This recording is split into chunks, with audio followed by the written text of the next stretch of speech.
예, 바로 가보죠. 민주당 얘기를 안 할 수가 없어요. 우리 들어오기 전에도 계속 속보가 뜨더라고요. 이번에는 뭐 홍영표 의원 얘기도 나왔는데 가장 먼저 그에 앞서서 임종석 전 대통령 비서실장 얘기를 하는 게 좋을 것 같아요. 왜냐하면 임종석 비서실장의 경우 문재인 대통령의 첫 비서실장이었고 그 다음에 지금 그 정권을 뺏긴 것이 후보의 탓이냐 아니면 문재인 전 정부 탓이냐 이걸 두고 민주당 안에서 막 얘기가 나오던 중 이건 근데 사실인지 모르겠는데 임종석 비서실장이 책임을 지고 물러나야 한다라는 얘기가 이제 공식적으로 나왔잖아요. 공관위원장에게서 나왔죠. 그렇죠. 임혁백 공관위원장. 근데 실제로 그렇게 막 우리가 뇌관이다 이런 얘기 했는데 실제로 그렇게 대단한 사람이에요? 그러니까 뭐 일단 말씀하신 것처럼 문재인 정부의 첫 비서실장이었고 그 당시에 뭐랄까 당에서 뭔가 의사결정하는 데 있어서 그러니까 저기 청와대에서 의사결정하는 데 있어서 정말 가장 큰 역할을 하고 있었던 사람이라고 뭐 익히 알려져 있던 건 사실이었고 근데 저는 사실 이번에 좀 의아했던 부분이 있어요. 왜 갑자기 임종석이 이렇게 뇌관으로까지 이렇게 일컬어지지? 뇌관이다, 리트머스 시험지다 이런 얘기 정말 많이 했잖아요. 근데 뇌관이라 그런가 컷오프를 당해버렸어요. 그러니까 사실 그동안 임종석 전 실장은 전면에 나와 있지도 않았고 사실 야인으로서 계속 오랫동안 지내왔기 때문에 네. 이재명을 뭐 이렇게 대항할 수 있는 친문의 구심점이 누구일까라고 했을 때 뭐 예전에 뭐 김경수 지사라든지 아니면 당에 있는 전해철 홍영표 의원이라든지 이런 경우들을 기자들이 주시하고 또 그들의 메시지를 주목하고 이랬던 것들이 있었는데 사실 임종석 전 실장의 메시지를 그만큼 주목하지는 않았었거든요. 그런데도 맞습니다. 불구하고 갑자기 임종석 실장이 갑자기 뜨는 게 왜 그럴까라고 많이 의아하게 왜냐하면 사실 약간은 당 내에서도 좀 흘러간 인물, 좀 지나간 인물. 그렇죠. 이 문재인 정부를 대표했던 인물이고 86 그 운동권 전대협 일개 의장으로서의 그 어떤 이미 어떤 시대를 상징하고 지나간 인물로 많이 일컬어져 왔었고 뭐랄까 이끌고 있는 사람도 많지 않았었거든요. 그러니까 독고다이 스타일로 알려져 있지 않았어요? 네, 그때도 사실 다른 586 세대 같은 경우는 김대중 총재나 당시에 해서 영입된 케이스가 있었는데 사실 임종석 그 전 실장 같은 경우는 혼자서 외부에서 활동을 하다가 자기가 성동갑의 틀을 잡고 자기가 일구어서 의원이 된 케이스예요. 그래서 다른 586이랑은 좀 다른 케이스기도 하고 좀 말씀하셨다시피 약간 잊혀졌던 인물이기도 하고 청와대 있을 때 보면 그러면 임종석 저는 임 실장님이 나가신 다음에 출입을 해서 그 우르르 막 끌고 다니는 그런 분위기는 아닌가 보네요. 그쵸. 임종석 시장이 사실은 그 청와대 가기 전에도 원래는 박원순 시장의 정무부시장으로서 어떤 뭐 그런 역할이었지 막 개파를 다 끌고 다니고 뭐 그런 얘들아 느낌은 날 아니었던 따라와 거죠. 이런 네. 형님 이미지는 아니죠. 아니었다. 그럼에도 불구하고 왜 이렇게 됐나라고 보는 게 뭐예요 그러면? 이 의아한 지점에 대해서 이제 민주당 내부를 취재를 해봤는데 역시 그러니까 제가 취재했던 많은 그 취재원들도 자기들도 이번에 임종석 실장이 이렇게 크게 뇌관이 된 걸 좀 의아하게 여겼다라고 하고 그 당내에서 나온 얘기들은 첫째 대선 패배의 어떤 그 책임의 대표성. 그러니까 이재명 대표 입장에서는 그리고 임혁백 공관위원장이 했던 얘기처럼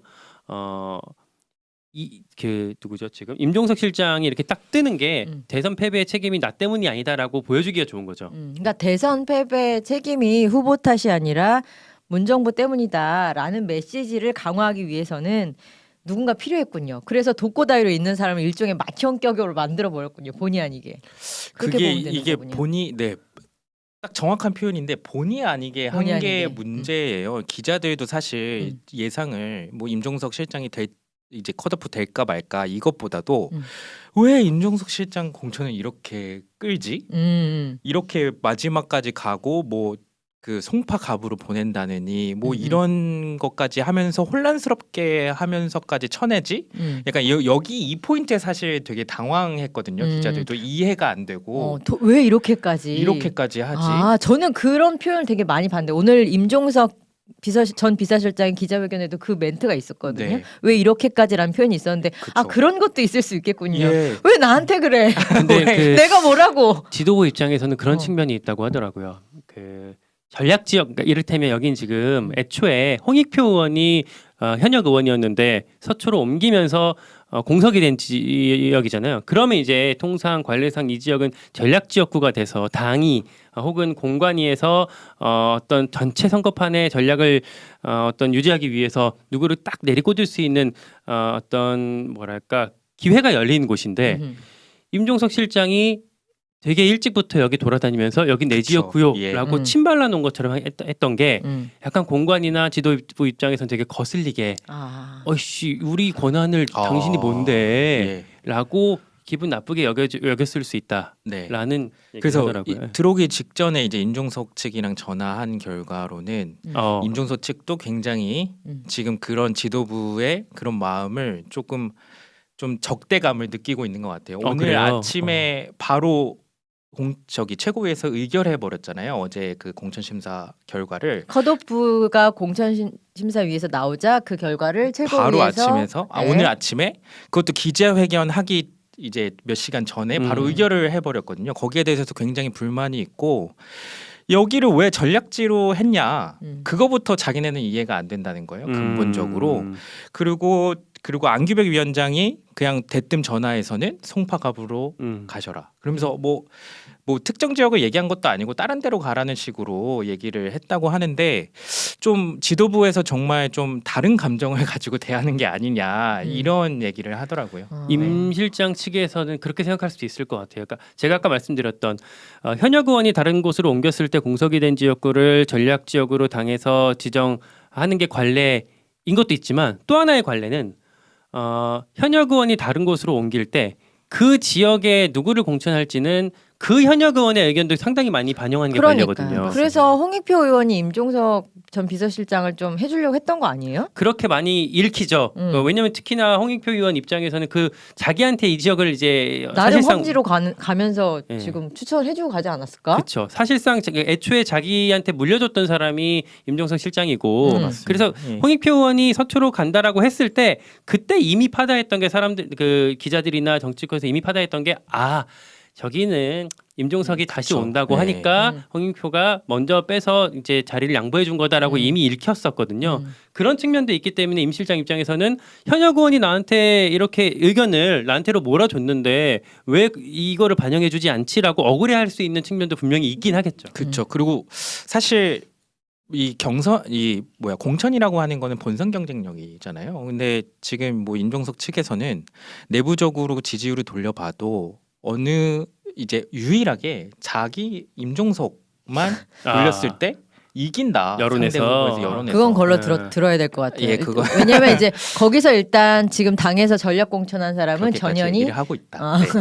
전현희 전 근데 다만 그건 있어요. 그러니까 그 당내에서 한 얘기 중에 하나가 임종석 실장이 만약에 이렇게 일찍 나와서 침발라 놓은 것처럼 돌아다니지 않고 조금 기다렸다가 전략공간위에서 전략지역으로 지정한 다음에 나왔으면 그렇게 당 지도부에 이렇게 심기를 건들지 않은 상태에서 나왔으면 혹시 조금 다르지 않았을까 이런 의견도 있더라고요. 근데 그렇게 따지면은 너무 저쪽에 근데 예비 후보는 그러면 어떻게 하고 청와대 출입 기자 입장에서 그냥 얘기해 주세요. 예비 후보는 어떻게 하고 그 지역구에 신인들은 어떻게 진출하라는 물론 신인은 아니지만 사실 뭐 네, 제가 다툼이 사실 그렇잖아요. 김동빈 기자와 김광일 기자 얘기 두 명을 다 들어보면 저는 이제 완전 외부에 있는 이제 강 건너 불구경하고 있는 이제 타당 관계자가 이렇게 평가를 하더라고요. 이재명은 아까 김광일 기자가 말했던 대로 왜 임종석을 그렇게 피해자 서사까지 굳이 만들어주면서 완전 뜬 것 같아요 오히려. 독고다이였던 사람을 마치 일종의 이제 우두머리처럼 만들어주고 그 다음에 임종석 전 비서실장은 괜히 이재명 헤게모니가 굳건한 당에 거기에다가 굉장히 도전하는 듯한 인상을 풍겨서 이재명의 심기를 건드리냐. 그래서 마치 권력 싸움처럼 되게끔 만드냐. 그냥 쓱 자기 이권을 챙기면 되는데 이런 지적을 하더라고요. 저는 그 말이 맞다고 봐요. 그러니까 지금 서로 정치력이 없고 대화가 안 통하는 상대니까 그냥 뭐 이렇게 이판사판 되다가 서로가 그냥 피바다가 된 것 같아요. 사실 임종석 실장이 우두머리가 아니거든요. 오늘만 봐도 기자회견 그 국회 소통관 나와서 기자회견 할 때 보통 이제 그럴 때 그 자기 뭐 소위 말해 새끼들 이 어떤 새끼들은 소위 말하는 게 아니지. 꼬붕들. 그렇죠. 어. 네. 자기 이제 친구들을 음.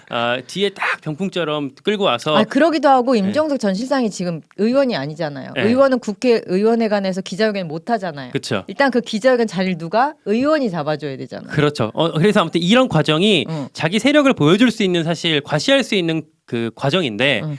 오늘만 해도 딱 2명밖에 없었거든요. 누구 있었어요? 윤건영 의원, 송갑석 의원 아. 2명. 윤건영 의원 같은 게 그 기자회견장을 윤건영 의원이 이제 예약을 해줬고 아마 윤건영 의원은 청와대 청와대에서 같이 있으니까. 국정상황실장, 비서실장의 인연이었을 거고 송갑석 의원은 전대협 1기 의장과 4기 의장인가 아무튼 그런 정도 정말 찐친만 나와 있구나. 그렇죠. 그래서 아마 윤건영 의원이 앞으로 정말 이 세력화를 한다고 했을 때 몇 명 없어요. 이 두 네. 사람의 뭐 윤영찬 뭐 아니면 뭐 고민정 의원이 같이 할지 모르겠지만 뭐 이런 정도 어떤 세력밖에 없는 상황이기 때문에 애초에 우두머리가 아니었다는 점. 아니었다. 네, 네. 지금 우리가 우두머리가 아니란 얘기를 이렇게 한참 하면서 임종석 실장의 얘기 이렇게 한참 하는 이유는 이게 나름대로 충격을 받았기 때문이에요. 왜냐하면 실제가 그렇든 어쨌든 나름 이게 리트머스 시험지처럼 비춰졌고 외관상 그렇다면 이재명 후보가 이재명 당 대표나 그 당 지도부가 이분을 좀 조심할 법도 했는데 단칼에 그냥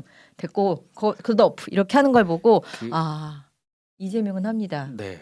이런 느낌이에요. 네, 리트머스 시험지처럼 느껴진 것 중에 해석 중에 그렇게 만들었던 해석 중에 하나가 요것도 있어요. 그 이재명의 차기 그 당 대표 경쟁자를 사전에 제거하기 위한. 그러니까 아니 당권 경쟁의 그러면은 일환이다. 더더욱 이런 해석도 있었잖아요. 아유 괜찮아요. 그러니까요. 뭐 이러면서 그냥 살려줄 법도 그러니까 하잖아요. 이게 뭔가 정무적으로 뭔가 판단에 스킬에 문제가 굉장히 크다. 이재명 대표 쪽이 이재명 대표 당대표가? 쪽이. 아니 근데 모르겠어요. 이게 정무적으로 얼마나 어떻게 비치느냐와 관계없이 일단 싹이 보이면 잘라야 되는 게 권력 아닌가? 권력은 원래 통제하지 않으면 끝까지 간다라는 것이 이제 우리 또 몽테스큐에님이 그래가지고 저 임종석 지금 비서실장 얘기를 계속 하고 있는데 이게 보여준 단면 때문에 그런 거고요. 결국 같은 얘기인데 좀 소재를 좀 바꿔볼게요.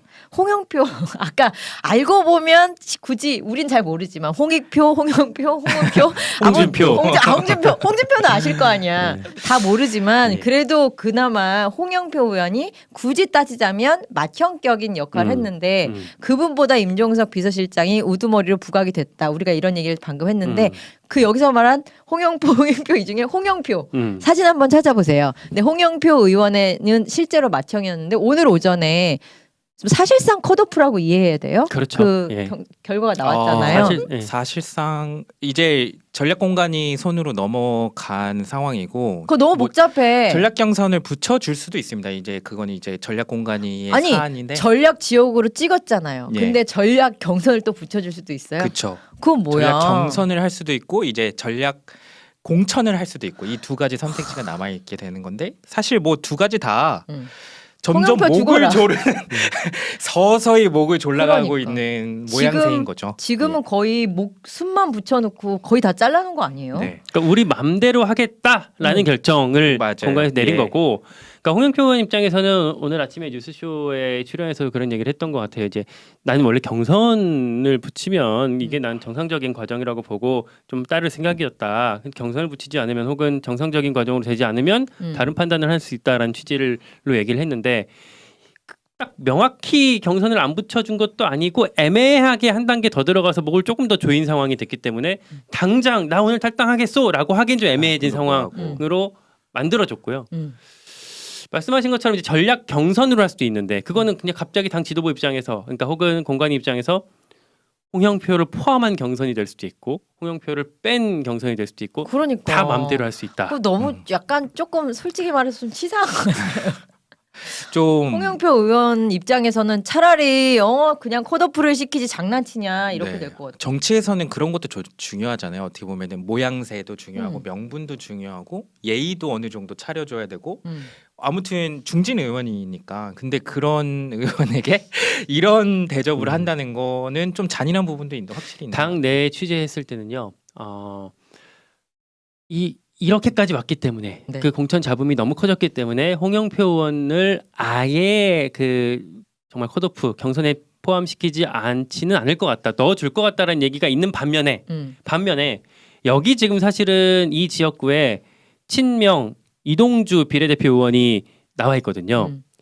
그러니까 이재명 대표 입장에서는 이동주를 시켜주고 싶은데. 그러니까 분위기 봐가면서 하겠다는 거 아니에요. 근데 홍영표 의원과 이동주 의원 붙였을 때 여론조사에서 이동주 의원이 너무 잘 안 나온다. 그래서 이동주 의원을 살리기 위해서는 홍영표를 제낄 것이다라는 관측이 당내에 더 많더라고요. 우세하다. 네. 왜냐하면 지금까지 해온 게 있으니까 네. 막 잘랐으니까 네. 그런 거죠. 그런데 보면 또 안민석 의원 같은 경우는 친명인데 또 잘랐더라고요. 이건 약간 알리바이용인가? 그동안 야 나 친명도 잘랐어. 나도 가죽이 벗겨지는 아픔을 겪었어라고 얘기해서 욕 엄청 먹었는데 이재명 대표가. 근데 이것도 또 지켜봐야 되는 게 아까 앞에서 홍영표 뭐 의원 이렇게 같은 지켜볼 게 경우 많아요. 경선 그 전략적 경선을 할 수도 있다고 했잖아요. 여기도 마찬가지로 똑같은 전략 거예요. 경선. 안민석 의원이나 홍영표 의원이나 모두 예, 다 아직 뭐 완전히 자기 편을 잘랐다, 희생했다 이렇게 보기도 좀 애매한 거죠. 현재로서는 반대로. 시간을 벌어놓은 네. 거예요. 그러니까 어떻게 하는지 보고 홍영표 의원을 살려줄 수도 있고 그럴 수도 있겠네요. 제가 이 이재명 대표 지도부를 그래도 조금 뭐 당장 어제 오늘이 아니라 몇 달 몇 년에 걸쳐 취재했던 것들을 종합하면 이번 공천의 어떤 목표나 의도는 사실은 친문 혹은 비명을 잘라내는 게 첫 번째는 아닐 거고 그럼 첫 번째 뭐예요? 첫 번째는 어쨌든 물갈이. 그런 줄 물갈이. 163석에 있어서 최대한 많은 쇄신을 보여주는 게 첫 번째 목표였을 거예요. 근데 이제 그거를 하는 과정에서 아니 근데 쇄신 인사 유명한 사람 있어요? 쇄신이 됐다. 지금 그래서 기자들도 취재하는 기자들도 멘붕에 빠진 이유가 하나가 뭔가 물갈이를 하는데 무엇을 위한 물갈이지? 약간 이걸 이해할 수 없다. 그러니까 어떤 방향이든 무엇을 위한 진짜 대전제, 대목표가 보여야 되는데 그런 방향성 없는 이 물갈이 무엇을 위한 물갈인가 이해할 수 없다. 이 목소리도 사실 많이 나와요. 그걸 되게 많이 의식했어요. 이 지도부가 국민의힘보다 우리가 숫자적으로 더 많은 사람을 교체해야 된다. 그게 우리가 선거에서 이길 수 있는 아니 그거는 뭔가 방법이다. 당연한 말인데 그게 실제로 관철이 됐나 여부와 관련해서는 밖에서 있는 저는 전혀 느껴지지 않는 게 맞아요. 사실이고 아까도 물갈이다 그러면은 새롭게 들어오는 사람들이 새로운 느낌을 줘야 된다. 그럼 홍영표 의원을 대신하는 누군가가 좀 쇄신인데 이런 느낌이어야 되는데 비례대표 이재명 대표에 좀 가까운 사람 이러니까 느낌이 좀 약한 거고. 그러니까 그보다 실제로 뭐 잠깐만 그 우리 댓글도 한번 읽어드리려고 홍영표 의원 사무실 매번 지나가는 앞에 범부라고 있나요? 왜 폭탄이세요? 여하튼 이분에 따르면 그 홍영표 의원 사무실 옆에 이동주 후보 현수막이 아주 크게 붙어 있어서 지금 벌어지는 이 국면을 굉장히 상징적으로 본인이 느끼고 계신 것 같아요. 아주 이제 좋은 그림이 보이겠네요. 그래서 저는 그 김광일 기자가 이제 뭔가 그래도 이제 뭔가 그 기대와 이렇게 했으면 좋겠다라는 의미에서 원래 쇄신하고 물갈이를 하려는 기존 뜻이 첫 번째였다라고 말하지만 공감할 수 없습니다. 아까 제가 말씀드린 취지는 뭐냐면 그게 아니었나요? 이분들이 뭘 의도를 했냐라고 했을 때 전자의 방점이 있었다는 거예요. 그러니까 많은 숫자를 지금 현역 의원 숫자를 많이 줄여야 된다. 네. 거기에 방점을 찍고 있었던 것 같고 그걸 하는 과정에 있어서 그럼 과정에 있어서 저는 그렇게 예상했어요. 그걸 하는 과정에서 당연히 그동안 이제 정치권에서 의뢰하듯 읍참마속 같은 거를 충분히 이제 해가면서 이쪽에 한 명 친명에서 누구 뭐 불출마를 시키고 뭐 비명에서도 이렇게 자연스럽게 뭐 컷오프를 시키고 이런 과정으로 갈 줄 알았는데 이걸 하는 과정에서 되게 뚝딱거리는 방식으로 이제 자기와 그러니까. 의견을 달리했던 사람들을 많이 결과적으로 내치는 모습들을 저는 보여주게 됐죠. 그런 말도 들었어요. 지금 지도부가 어떤 도그마에 빠져 있다. 물갈이라고 하는 것도 사실은 총선 승리를 위한 물갈이여야 되잖아요. 근데 물갈이를 위한 물갈이를 하고 있는 건 아니냐. 그러니까 총선 승리란 목표는 없어졌고 그 물갈이에만 갇혀가지고 그거에만 집중하면서 지금 공천 또는 총선을 다 말아먹고 있는 게 아니냐 이런 목소리도 일단 말아먹고 있는 건 분명해 보이고 그 서른 의원 같은 경우에 나 탈당합니다. 그러면서 탈당을 하더라고요. 네. 서른 의원 같은 경우는 좀 다 바로 얼굴이 안 떠오르시죠.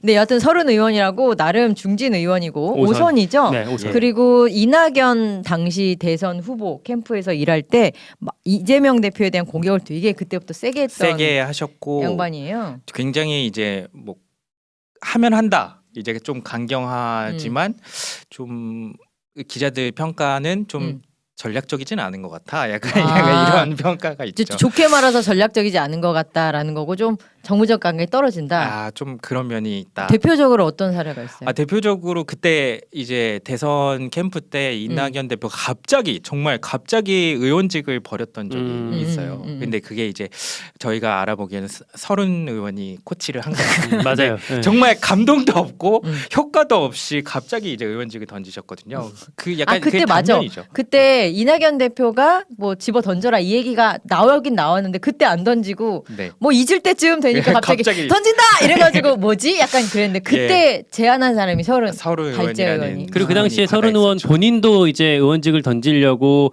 그때 뭐 예고까지 했었는데 그러고서 본인 안 본인 안, 던지고. 예, 나중에 이제 바꿨어요. 그러시면서 이제 말투가 좀 강경하시잖아요. 예. 이번에 기자회견에서도 이재명 대표를 이렇게 연산군에 비유하고 말을 강하게 하니까 정무적 감각이 크게 뛰어나지는 않으면서 말이 강한 사람 이런 약간 평가가 기자들 사이에 있는 거예요. 네, 그런 평가가 있죠. 그러면 이번에 탈당해서 어디로 간대요?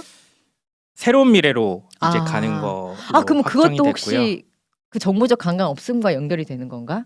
그거는 좀 저도 왜냐면- 허물이 아니 왜 울고 그러세요? 지켜봐야 될 것 같습니다. 왜냐면 저는 개인적으로는 잘 모르는 분이고 이제 김동빈 기자 잘 아니까 새로운 미래 같은 경우는 현재 솔직히 말해서 두각을 나타내고 있지 않지 않습니까? 네, 그렇죠. 그래서 현재 민주당에서 떨어져 나오는 많은 의원들이 쉽게 가지 않는 곳이 되었죠. 이낙연. 네. 예. 그게 이제 결국 구심점이 되느냐잖아요. 이낙연이 90점이 그렇게 안 돼요? 안 돼요. 네, 그러니까 진짜 당내 충격적이야. 당내에서 그러니까 이낙연 대표가 옛날에 음. 총리 시절 전남 지사 시절 때도 그렇지만 당 대표를 했던 시절에 그런 리더십을 보여주지 못했다라는 평가가 많고 사람을 그렇게 쫀다고 들었어요. 뭐 그렇다고 하더라고요. 한 번 네. 같이 차를 타면 차에서 내릴 때까지 귀에서 피가 난대요.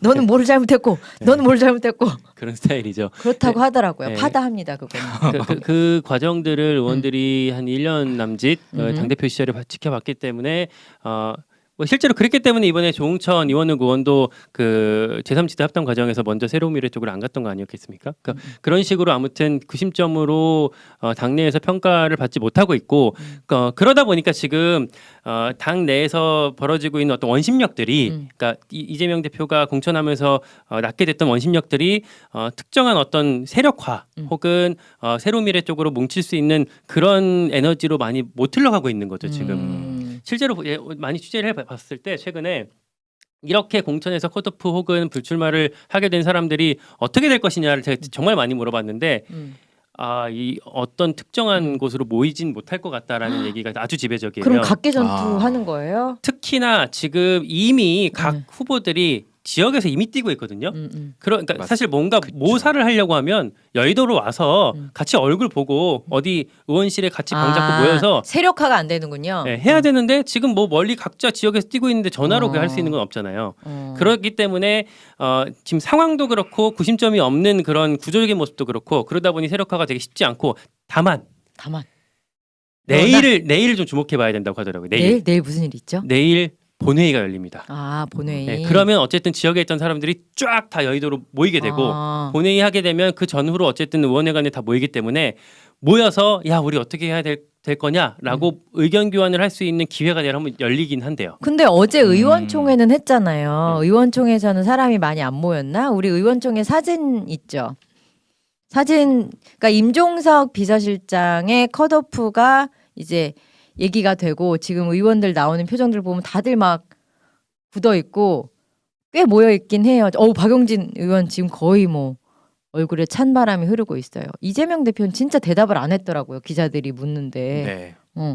서른 의원 그래도 조금 여유 있는 웃는 모습이 이미 보이네요. 마음을 정한 사람들은 여유가 있죠. 저거 봐, 다들 막 썩어 있어요. 표정이. 송갑석, 예. 송갑석 의원도 좀 어두운 그러겠죠. 표정으로. 네. 네. 다들 어두운 표정이고 지금 말씀하셨을 때 저는 이제 물리적으로 대화할 기회가 많지 않다는 것도 물론 이유가 되겠으나 기본적으로 이해가 조금씩 다르고 구심점이 맞아요. 없다는 게 가장 큰 문제인 것 같아요. 그러니까 각각 사실은 아직 그러니까 사실 정치인들이 어쨌든 최종적인 순간에서 본인 이해관계에 따라서 결정을 안 할 수가 없잖아요. 그죠? 그거는 욕하면 안 돼. 근데 이제 각자 지금 이미 공천 결정 안 난 사람들이 너무 많거든요. 그러니까 목줄이 잡혀 있는 거예요. 그러니까요. 내 목줄이 잡혀 홍영표 있는데. 의원조차도 지금 목줄 끝까지 안 놔주는 거 아니에요? 그러니까요. 그, 그러니 그런 상황이 있기 때문에 정말 대놓고 다 같이 탈당합시다. 우리 다 같이 나갑시다라고 의견이 모이기가 되게 어려운 구조가 된 거죠. 물론 이런 것들을 이재명 대표 혹은 지도부 쪽에서 계산을 하고 나름 뭐 이재명 대표는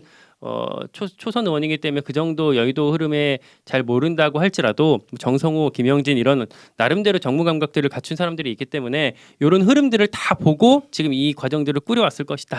그 흐름과 관련해서 진짜 묻고 싶은 게 그거였어요. 저는 왜 전직 그 원로들 뭐 정세균 총리부터 시작해가지고 심지어 최근에는 문재인 대통령까지 이재명 대표한테 문명정당 가세요. 그 다음에 뭐 이대로 끝까지 가면 안 됩니다. 얘기까지 했는데 저는 사실 그런 얘기가 전해지는 걸 보면서 아무리 정치인이고 정치적 화법이라고 하더라도 민주당이 처한 굉장히 지금 절박한 상황에서 좀 수위가 약한 것 같다 이런 생각은 했거든요. 좀 더 세게 말해야 이게 이재명 대표한테도 좀 타격이 있고 와 이렇게까지 얘기하는데 안 들어 할 정도로 되려면 좀 수위를 높여야 되는 거 아닌가라는 생각을 했거든요. 아니나 다를까 CR도 안 맥힌 거잖아요. 그리고 심지어 최근에는 나름 이재명 대표한테 그래도 지분이 있달까요? 나름 이제 멘토 역할까지는 아니더라도 약간 후견자 비슷한 이해찬 전 대표까지 얘기를 했는데도 안 들은 거 보면서 그 옆에 있는 참모 그룹들이 이재명 대표한테 오케이 좋았어 이 정도면 우리가 그냥 힘 세게 알통자랑하면서 가자라고 했을 것 같은 거예요. 그리고 또 그러니까 입장 바꿔 생각해 보면 이미 상당히 많이 왔기 때문에 백 못해요? 백하기도 또 어렵지 않을까. 이 매몰 비용이 항상 사람을 망쳐요 이렇게. 근데 이렇게 가면 솔직히 민주당이 잃지 않겠어요 의석을? 원래 분열해서 항상 망했잖아요 과거에도. 분열 그쵸. 근데 지금 앞서서 계속 얘기했듯이 외부에 일단 90점이 없고 두 번째로는 강고히 견디고 있는 이재명 대표를 어떻게 할 수 있는 방법이 없다. 이선 후퇴론이 지금 또 생각보다 핵심부에서는 언급 정도 되는 정도지. 불출마 혹은 당 대표 이선 후퇴 이제 선대위로 해가지고 투톱 체제 선대위원장을 뽑아서 투톱 체제로 가야 된다 이런 말도 제대로 안 나올 뿐더러 지금 뭐 제가 들은 바에 따르면 선대위원장을 할 사람이 없다. 약간 이런 말까지 나와요. 왜냐면 지금 공천이 이렇게 됐죠. 상황이 이렇게 흘러가는데 누가 선대위원장을 하고 싶겠냐. 어차피 같이 망하는. 어차피 의석수가 줄어들 것은 확실하고 심지어 이재명 대표조차도 의석수를 지키는데 그렇게 욕심이 있어 보이지 않아 보이고 151석이라는 표현까지 썼죠. 현재보다 깜깜하게 줄은. 그렇죠. 그래서 누구도 선대위원장을 하고 싶어 하지 않고 약간 걔 다 싫어한다. 약간 이런 말 정도 들고 뭐 특정에서는 뭐 이탄희 의원한테 뭐 선대위원장을 이제 타진을 했다고 해요. 근데 정말 거부 이제 했다. 이런 얘기까지도 나오고 있습니다. 그러면 이재명 대표의 그립이 센 상태에서 선대위원장 뽑기도 힘들고 결국 버티는 이재명과 함께 총선 치러질 것이고 하지만 우리가 나중에 봐야 될 것은 뭐 이기든지 지든지 배지를 달든지 안 하든지 갑자기 피해자 서사를 입고 우두머리처럼 보이는 임종석 전 비서실장이 당권에 도전할지 여부 이런 것까지 관전 포인트로 남겨두면 되겠어요.